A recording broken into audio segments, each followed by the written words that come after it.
very good secret, and I was told not to tell this secret to anyone, but it is so good, I have to. So it's good. But before I share this secret with you, I just have to make sure that all of you don't share this secret. So if you're able to keep the secret to yourself, raise your hand.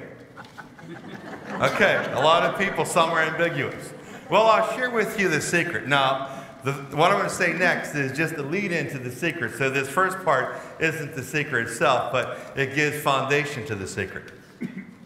On Wednesday of this week, there's a mandatory meeting for all the priests in the Diocese of Greensburg. They were all there. Bishop Brent was there. And at this meeting, this is what I learned.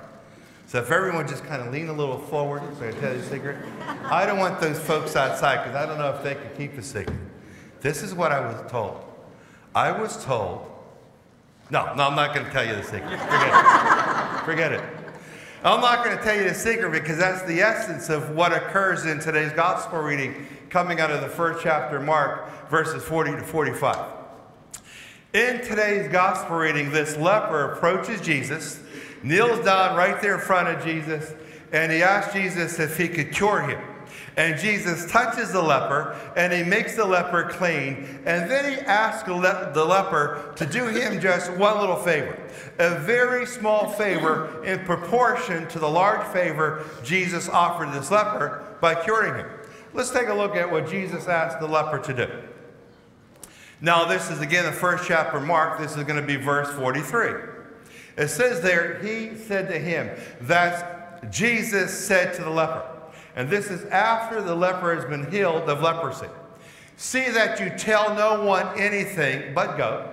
Show yourself to the priest and offer for your cleansing what Moses prescribed. That will be proof for them. Now take a look at those first two lines. See that you tell no one anything, but go. Show yourself to the priest. Those are some powerful, strong nuances. Here's what happens. Leprosy was a flaking, a scaling of the largest organ of the body, which is the organ of the skin. And when a person had leprosy, they didn't have to tell you. All you had to do is look and say, this guy's got leprosy. I can see it because it's on his face, his hands, his feet. It is clearly marked by an outward sign of this flaking, scaling, dryness. This man is in a lot of pain. If a person did not have leprosy, you could tell by looking at the person. The person didn't have to tell you I'm leper-free. You could just tell by looking. If a person had leprosy, they were cured of leprosy, then that person didn't even have to tell you they were cured. You could just look. That's why Jesus says, tell no one. You don't have to say anything to anyone. Just go up to the people that know you, that have known you for a while, that have known you've been dealing with leprosy. And once they see you, they're going to know you're free, you're clear, and you have been healed. What a nice little request Jesus asked of this man. Look, don't tell anyone. Just show yourself. That will suffice. But what does this guy do? Let's take a look. Verse 44. Now the man, that's third person singular, that's a reference to the leper. The man went away and began to publicize the whole matter freely. He spread the report abroad so it was impossible for Jesus to enter a town openly.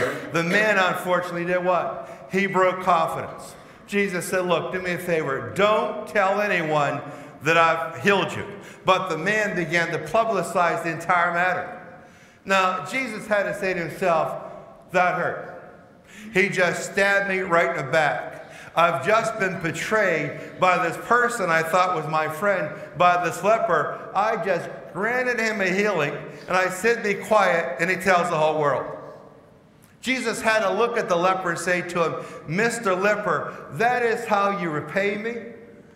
By doing the opposite of what I asked you to do? I just asked you to do one small, teeny little thing. Don't say anything to anyone.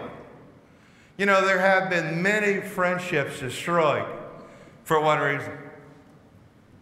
Because you walk up to a friend of yours and you say, look, I have to get this off my heart. I have to get this out of my body.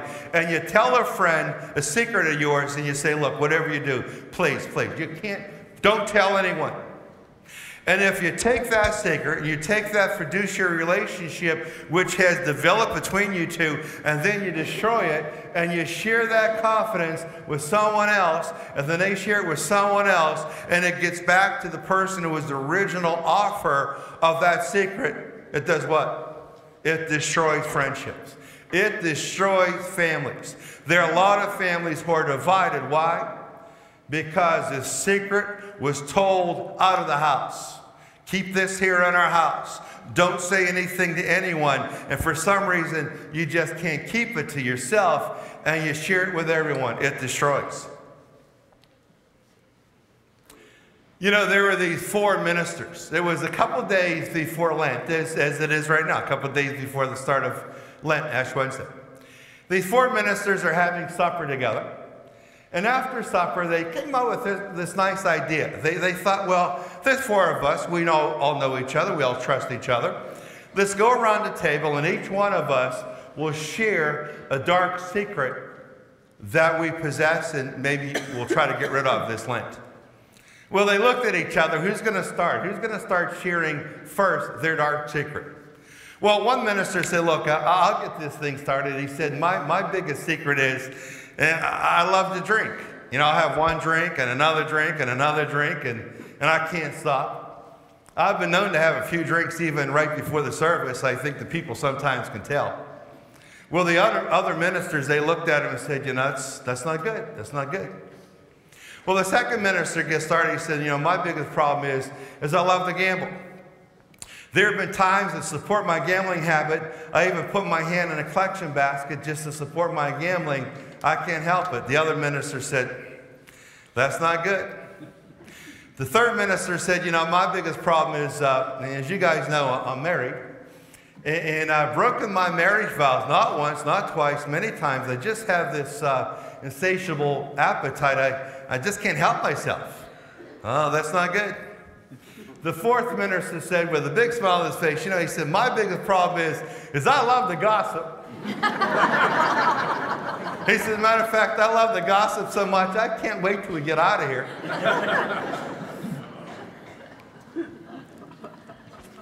And that's what went wrong in today's gospel reading. The breaking of confidence.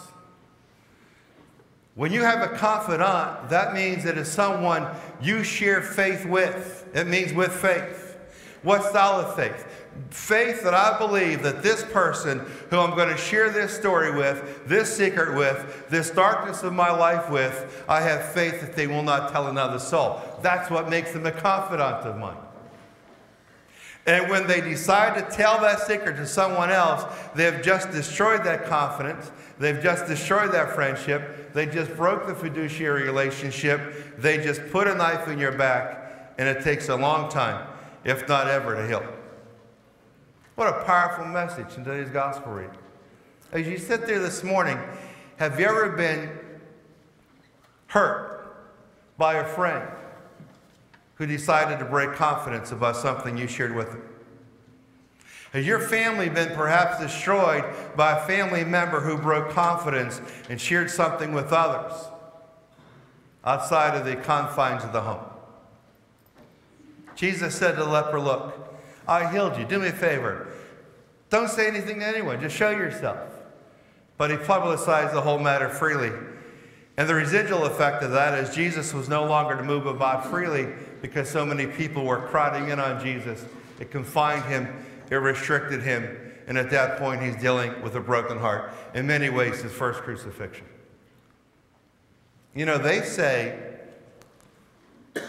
that the definition of a friend is someone you share your heart and soul with. A friend is someone you share a secret with, and then they tell absolutely no one. That's a friend.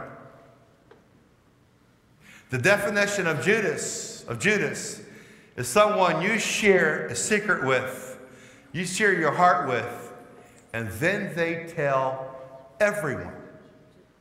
And it destroys. It's a carcinogenic. It corrodes your relationship. It corrodes your trust. And it corrodes your friendship. If someone walks up to you and says, look, I got a secret, and I'm going to tell you what it is about my life. Please don't tell anyone. If you really love that person and you honor that friendship, you hear what they have to say, and you keep it in your heart, in your lips, forever, and you tell no one anything at any time.